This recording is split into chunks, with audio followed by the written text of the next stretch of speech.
What's up guys, it's Mitch here from the DIYrecordingstudio.com, and today I'm going to take you on a tour of my studio space and show you some of the exciting gear that I've built over the last 12 months and just have a bit of a behind the scenes tour of some of the gear I have here to make music, including instruments, interfaces, preamps, microphones, and all that good stuff. I'm really excited to show you around the studio, so let's get into it.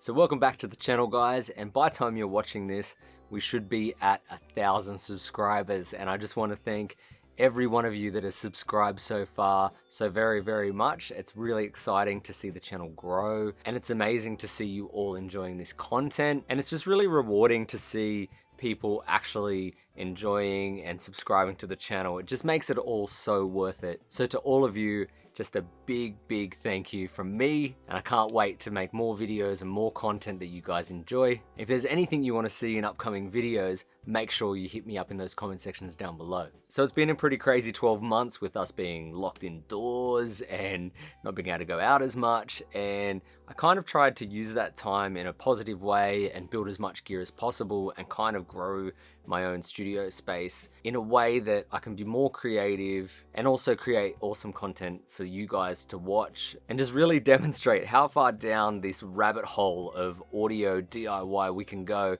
by just building things all the way from acoustic panels to guitar modifications to microphones and also mic preamps, and really work within a tight studio budget and get amazing quality results. And I couldn't do any of it without some of the amazing gear that I have around me right now. So what I want to do is grab this camera and show you around. So let's dive into it. So first up we have the guts of the studio. So that would be my laptop, which I'll show you right here. And that laptop is a Dell XPS 15, and I got that in 2018, and I think it's the 9570, don't quote me on that, I'm not exactly sure, I can't remember. But it's an amazing laptop, and it basically drives this whole studio setup. I can work mobile, which I do a lot, and then when I get home I can plug my laptop in right here and run my sessions with the same plugins and software obviously, and not have to worry about working between two different systems. And then coming out of that I have my external monitor,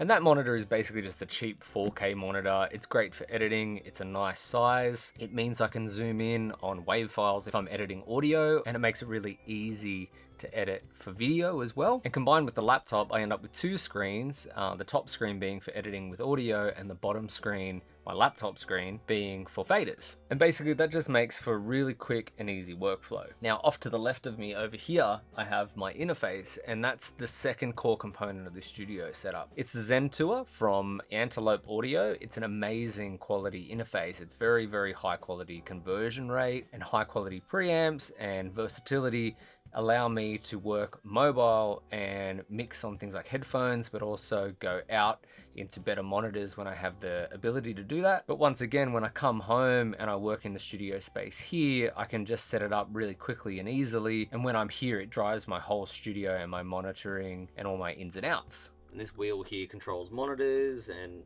all the different headphone volumes, input gain, stuff like that. This LCD screen is touch sensitive. And in the front, it has a whole bunch of inputs.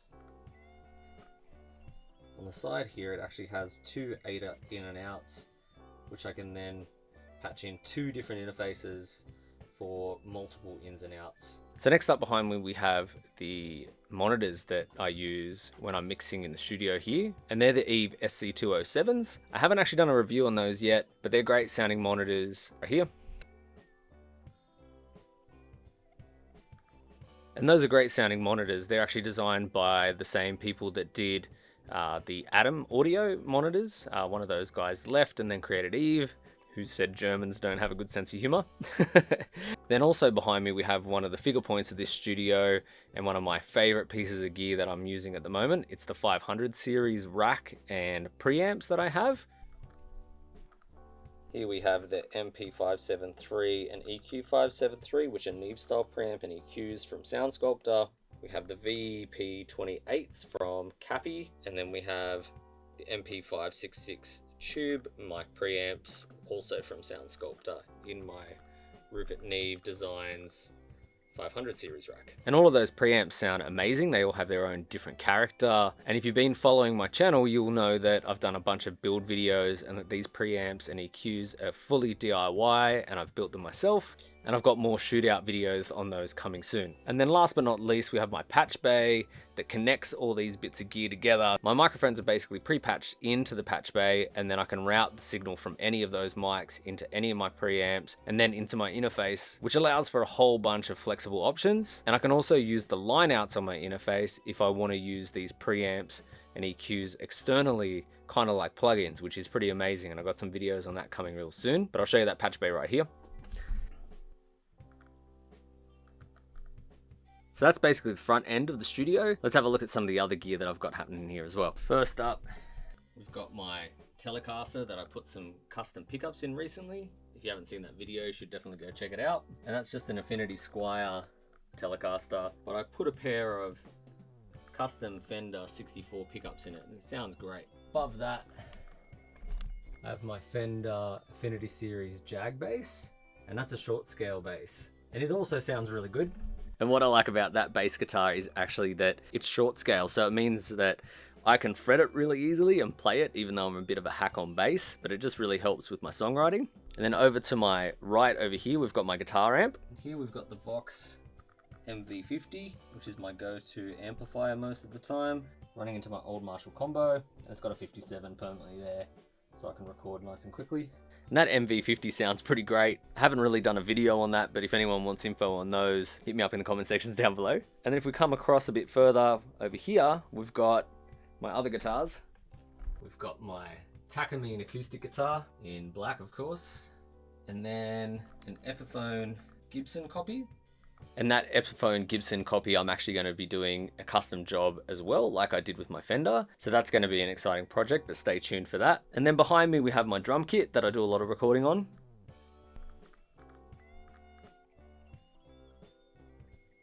And that's a Yamaha Stage Custom, and it kind of just always sounds great in my recordings and stuff, so I'm pretty happy with it. And what you'll see is around the room, I've also got a bunch of different acoustic panels up above the drums over here.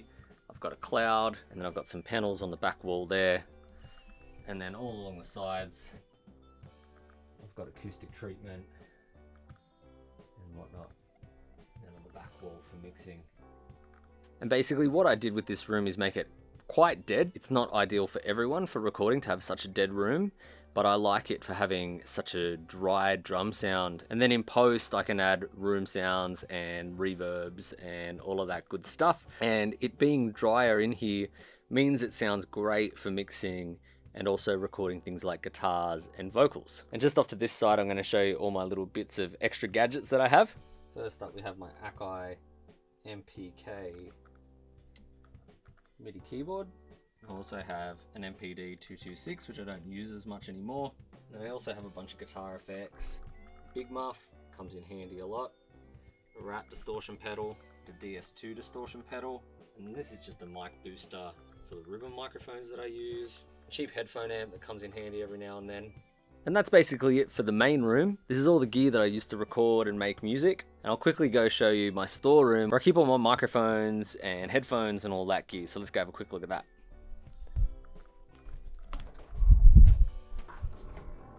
So this is the storeroom where I keep all my gear, my tools, and all my DIY building equipment and stuff like that, like my soldering iron, that all lives here.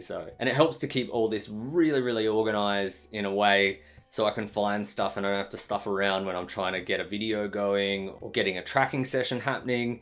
I can literally just come in here and find everything in a split second and make stuff happen. So first up, I have my headphones always hanging up and ready to go. This here is my workbench. It's a bit messy at the moment, but I've just finished some stuff. I've got some pretty exciting builds coming soon, so stay tuned for those. XLR leads and instrument leads and headphone extenders and all that kind of stuff. Up top, I have all my battery chargers.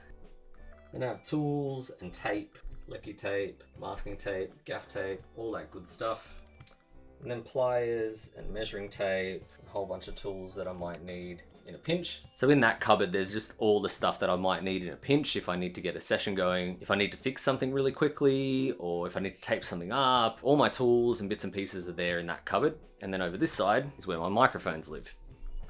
SM57 drum pack and my SM7B and DIY condenser microphone. I'll show you that in a sec. Beta 57. I've got some videos coming on that real soon. And just my basic DIs and bits and pieces there. Cool, let's get those out. So in this case, I've got my SM7B and my DIY condenser microphone. And that microphone I built myself from micparts.com. It's an amazing sounding condenser mic. And they're basically my go-to vocal mics a lot of the time. So they stay together in this case.